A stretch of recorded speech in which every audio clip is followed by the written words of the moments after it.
এই শীতকালে ঘর গুছিয়ে রাখাটা ভীষণ একটা মুশকিল আমাদের কাছে। আর বিশেষ করে যাদের ছোটো ছোটো গো তাদের তো কোনো কথাই নেই। যেরকম ধরুন আমরা এই যেদিকে চোখ ফেলি সেদিকে যেন শুধু শীতের কাপড়, অগোছালো কারণ মানে শীতের কাপড়ের জন্য। তো গতদিন কিছুটা বাকি ছিল, সবকটা তো নামাইনি শুরুতে, এখন দেখি সবকটাই নামাতে হলো।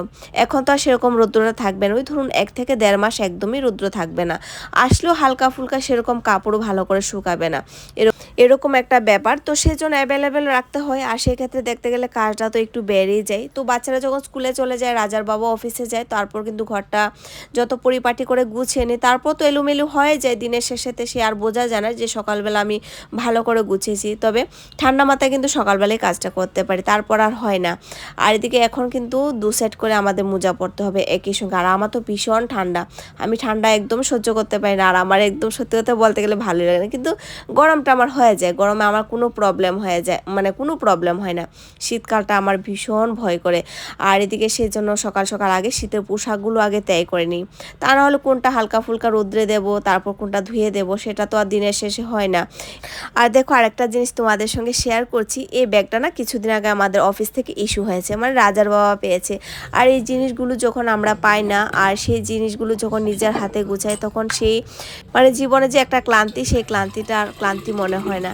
সত্যি সেটা মনে হয় যে একটা সময় স্বপ্ন দেখেছি, কিন্তু সেই স্বপ্নটা সত্যি হয়েছে, নিজের হাতে সেই জিনিসগুলো ধরতে পারছি, গোছাতে পারছি, দেখতে পারছি, সমস্ত কিছু উপভোগ করতে পারছি, সেটাই যেন একটা জীবনটা সার্থক মনে হয়। বাকিটা ঈশ্বরের কৃপা, আমাদের হাতে তো কোনো কিছু না, তাই না? আর এদিকে রাজা বাবা যখন একটু মার্কেটে যায়, যদি সুবিধা হয় ঠাকুরের জন্য ফুলটা নিয়ে আসে। আর এই শীতকালে ব্যালকনি তো আমাদের ফুল হয় না, আর ব্যালকনি তো আমাদের ছোটো, এতটা গাছও লাগাতে পারে না। যখন আমরা দিল্লি ছিলাম তখন শীতকালে কিন্তু আমাদের বাগানে সেরকম ফুল আসতো, এখানে তো আর বাগান করতে পারিনি, তো সেজন্য মার্কেট থেকে কিনে আনতে হয়। আর এখন কিন্তু পলিউশনটা প্রচুর পরিমাণে বেড়ে গেছে, আর কটা দিন পরে তো আরও বেশি হবে। এদিকে আগামীকাল তো একাদশী, আর দুপুরবেলা আজকে আমরা মানে আগের দিন তো নিরামিষ খাই, এটা আজকেরই ভিডিও। তো দুপুরবেলা আমাদের জন্য বানিয়েছি একটু খিচুড়ি, গতকাল রাজার বাবার জন্য সবজিটা বানিয়ে রেখেছিলাম, সেজন্য আর চিন্তা নেই, রাজার বাবার হয়ে যাবে। তো আমরা তো নিরামিষ খাবো, সেজন্য আমাদের জন্য গরম গরম খিচুড়ি করলাম। আর আজকে ইচ্ছে করছে, ওয়েদারটা দেখে না মানে খিচুড়ি খেতে ইচ্ছে করছে। আর বর্দির জন্য একটু সঙ্গে মাছ ভাজি করে দিয়েছি।